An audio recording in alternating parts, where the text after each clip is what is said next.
Nous nous retrouvons aujourd'hui pour une nouvelle recette et je vous propose aujourd'hui un thème et variation sur la tarte à l'abricot. Bonjour les amis, comment allez-vous? Chez nous, tout va bien. Et je vais vous partager plein d'astuces, plein de recettes différentes. Alors, une tarte, c'est d'abord une pâte.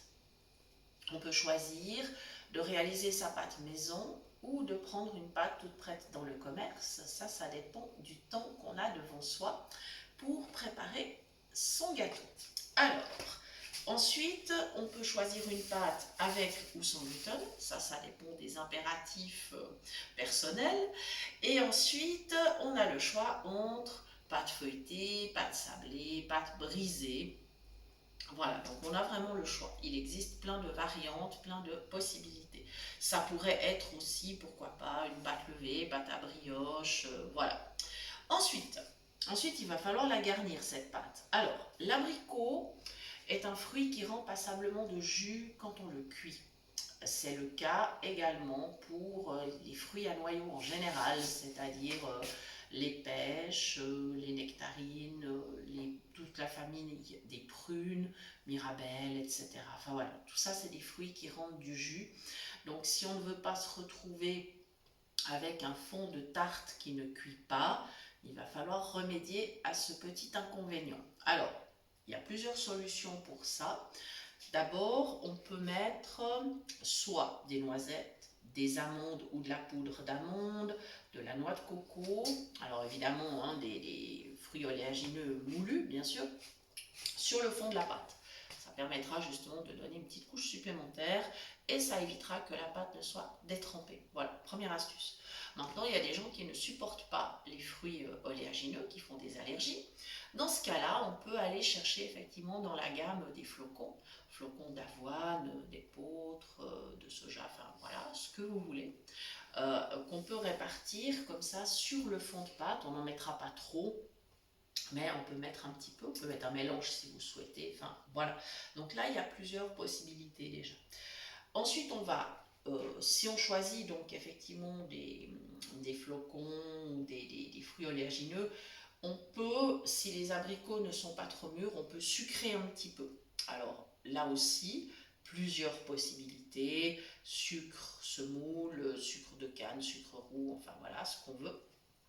Ou éventuellement, pourquoi pas, un petit peu de sirop d'érable ou sirop d'agave. Mais bon, attention avec les sirops parce qu'encore une fois, ça apporte du liquide. Donc, c'est pas forcément ce qu'on veut avec ce type de tarte. Voilà. Et puis, si si les abricots sont bien mûrs, eh bien, pas de nécessité de sucre. Voilà. Ensuite, au niveau des goûts, eh bien, on pourrait tout à fait ajouter encore du zeste de citron ou du zeste d'orange. Pourquoi pas des petites herbes. Alors attention les petites herbes parce que si vous mettez des fruits oléagineux type amandes, noix de coco, noisettes, les petites herbes ça ira pas forcément avec. Hein, donc attention. Dans le cas où vous mettriez par exemple du flocon d'avoine qui est assez neutre, là vous pouvez peut-être vous lancer effectivement, mettre pourquoi pas un petit peu de citronnelle ou de la mélisse, de la verveine citronnée, ça pourrait tout à fait le faire. Après, de façon plus audacieuse, on pourrait aller vers du basilic ou du romarin, mais ça, tout le monde n'aime pas forcément. Alors, si vous voulez rajouter des petites herbes, c'est à ce moment-là qu'il faudra les rajouter pour deux raisons. D'abord parce que elles donneront plus de saveur parce qu'elles seront justement imbibées par le jus des fruits. Et puis parce que si vous aviez l'idée de les mettre par-dessus, elles risqueraient de brûler. Les petites herbes qui brûlent, c'est pas très bon. Voilà, donc pour cette raison, on les mettra plutôt dans le fond de pâte. Voilà. Si vous n'avez ni fruits oléagineux moulus, ni flocons sous la main, vous pouvez encore mixer par exemple des petits biscuits et puis les ajouter sur votre fond de pâte. Voilà, ça fera tout à fait l'affaire. À vous de voir. Maintenant, j'ai commencé à préparer mes abricots, donc je les ai lavés, bien évidemment. Je les ai laissés égoutter parce que je ne tiens pas à ajouter encore du liquide. Hein. Voilà, ils en rendront déjà bien suffisamment. J'en ai goûté un, ils sont bien mûrs, ils sont délicieux d'ailleurs.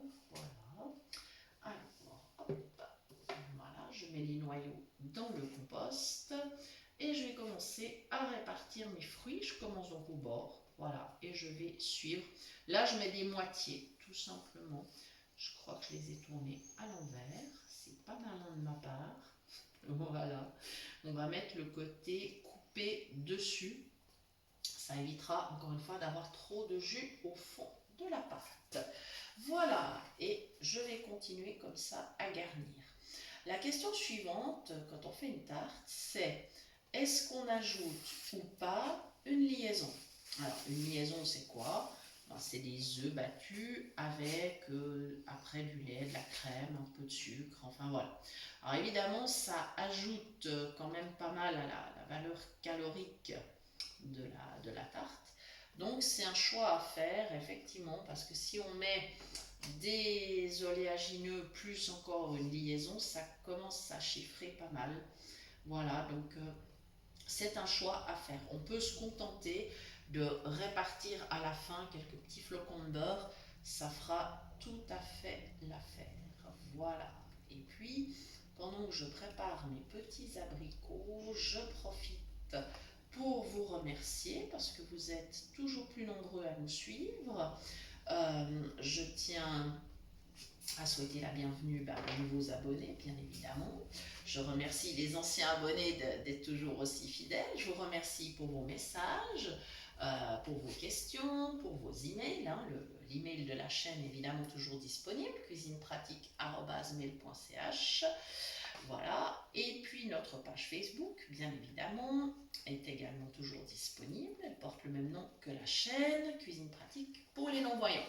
Et il y a depuis quelque temps le groupe Phoenix Cuisine Pratique, qui est un groupe WhatsApp sur lequel nous échangeons sur le thème évidemment de la cuisine. On présente des recettes, tout le monde peut présenter des recettes, et on échange aussi bien sûr des astuces, on parle éventuellement des différentes promotions dans les enseignes des magasins. Voilà, on fait des comparatifs, on donne plein d'astuces, c'est vraiment intéressant. On parle aussi des différentes applications qui permettent par exemple de faire les courses et tout. Donc voilà, n'hésitez pas à nous rejoindre si vous souhaitez échanger de vive voix sur ce thème-là. Nous vous accueillerons avec vraiment un très grand plaisir. Voilà, pour notre tarte, bien évidemment, on la mettra cuire à 200 degrés. Alors, moi je dirais quand même entre 25 et 30 minutes. 25, ça risque d'être un peu juste. Ça dépend du four. Ça dépend du four. Voilà. Moi j'essaye vraiment de mettre plutôt 30, mais voilà.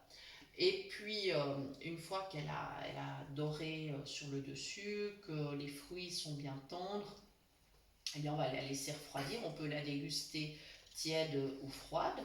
On peut évidemment l'accompagner d'une boule de glace, d'un petit peu de chantilly. Ça, c'est au choix, c'est comme on veut. Alors, avec l'abricot, si on part sur de la glace, on pourrait tout à fait choisir une glace noix de coco, pourquoi pas, une glace vanille, un sorbet citron. Voilà, donc il y a plusieurs possibilités comme ça. Voilà, c'est pas obligatoire, hein, bien évidemment, c'est une suggestion. Comme là, nous sommes en été, c'est vrai que peut-être on a un petit peu plus envie de consommer des glaces, ce qui ne sera pas le cas en hiver, mais en hiver, on ne fera pas de tarte à l'abricot non plus. C'est pas un fruit de saison en hiver. Voilà. On profite tant qu'ils sont de saison sur les marchés. Voilà.